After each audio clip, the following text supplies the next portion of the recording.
Sa isang tahimik ngunit makasaysayang hapon sa Canary Wharf ay nagtipon ang mga executive mula sa tatlong pinakamalalaking bangko sa mundo, kasama po ang mga kinatawan ni Ripple. Ang kanilang pinag-usapan ay hindi po basta sa ideya lang kundi konkretong datos, mga modelo ng gastos at mga projection ng efficiency. Ang layunin nila ay isang malaking bagay. Yan po ang posibleng pagbabago ng buong sistema ng global payments. Si Ripple, sa pamamagitan ng XRP, ay tila nagkahanda ng tuluyang baguhin ang paraan ng paglilipat or pag-transfer ng pera sa buong mundo. Kapag nagbunga ang ganitong uri ng meeting, maaring magbukas ito ng pintuan para sa mass adoption ng XRP sa banking industry na pwede pong magpataas ng malaki sa kanyang market value.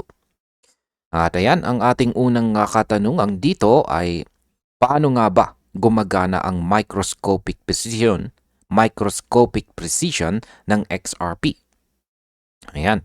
Ang sabi po rito tungkol dyan ay XRP operates with remarkable precision. 1 XRP equals 1 million drops, the smallest measurable unit on the XRP ledger. Each standard transaction consumes about 10 drops, or 0.00001 or 4 zero digits 1 XRP. Even if XRP were valued significantly higher, transaction cost would remain negligible.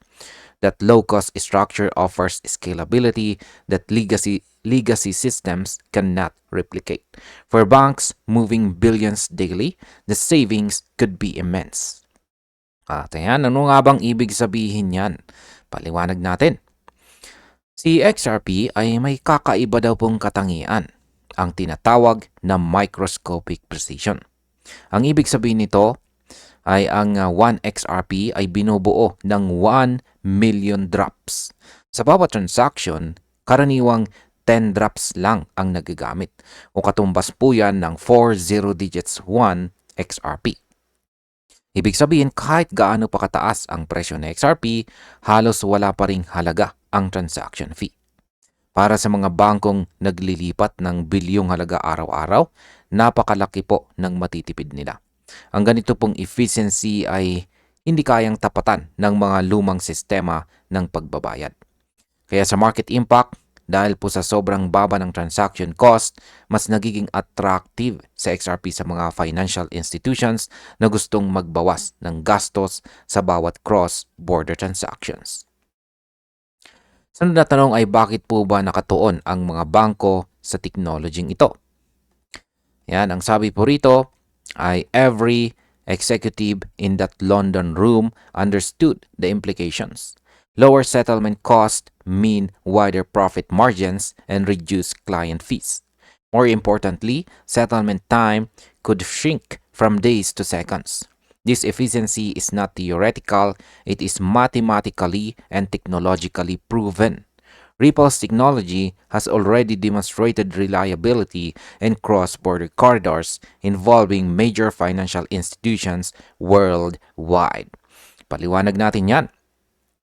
Ang bawat executive daw sa silid ay malinaw na nakakita ng potensyal ni XRP. Kapag bumaba po ang settlement cost, mas lalaki ang profit margin ng mga bangko at mababawasan ang singil sa mga kliyente. Higit pa rito, ang dating transaksyong inaabot ng ilang araw ay pwedeng matapos sa loob lang ng ilang segundo. Hindi po ito teorya dahil napatunayan na ito sa aktwal na operasyon ng Ripple kasama ang mga kilalang bangko sa iba't ibang bansa. Ang market impact po dito ay kapag nagsimula ang full adoption ng kanilang bilis, ng ganito pong bilis, posibleng maapektuhan ang ibang legacy payment networks tulad po ng SWIFT na magpapataas pa sa demand para kay XRP. Ngayon ay ano ang pinakamalaking hamon ng mga bangko sa paggamit kay XRP? Sabi rito ay despite the appeal, one challenge remains: regulatory compliance. KYC, AML, and identity verification frameworks must synchronize seamlessly with the XRPL. For banks, transparency and auditability are non-negotiable. Ripple's ongoing partnerships with financial regulators and payment networks aim to resolve these concerns. When compliance aligns with speed, the last barrier to full-scale institutional adoption will fall. Ayan, paliwanag natin yan. Ang pinakamalaking hamon daw para sa mga bangko ay ang regulatory compliance. Kailangan nilang matiyak na ang KYC, AML at saka ang identity verification ay maayos na nakaugnay sa XRP Ledger. Para po sa mga institution tulad ng bangko, ang transparency at auditability ay hindi po pwedeng isantabi. Dahil dito, si Ripple po ay aktibong nakikipagtulungan sa mga regulators at saka payment networks upang maayos ang lahat ng legal at saka compliance requirements. Kapag nagtagumpay po ito, wala nang hadlang sa ganap na paggamit kay XRP ng mga institution. Sa market impact, ang maayos po na compliance integration ay magpapataas ng tiwala kay XRP at kapag lumakas po ang tiwala, madalas kasunod nito ang pagtaas ng presyo. Paano naman po tinignan ng mga leader sa meeting ang hinaharap ng banking industry? Sabi po rito ay Lord Belgrave, who shared insights from the meeting on X, described the discussion as clinical, not speculative. That phrase captured the tone perfectly. The meeting focused on numbers, not narratives. The consensus was clear. Once compliance integration reaches maturity, the XRP ledger could achieve what global finance has long pursued: instant settlement, institutional transparency, and scalable profitability. Ayan.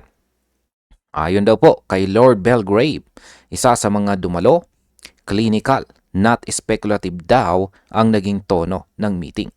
Ibig sabihin, hindi puro ideya, kundi aktual na numero ang pinagbasihan sa usapan. Nagkaroon ng malinaw na pagkakaunawaan. Kapag natapos na ang integration ng compliance systems, kayang makamit ng XRP Ledger ang matagal ng hinahangad ng global finance. Yan po ay instant settlement, transparency sa mga institution at malaking scalability sa kita. Ang market impact po dito ay ang ganitong malinaw na pananaw mula sa mga bank executives ay isang malakas na indikasyon na seryoso silang tinitingnan sa XRP bilang susunod na backbone ng global payments.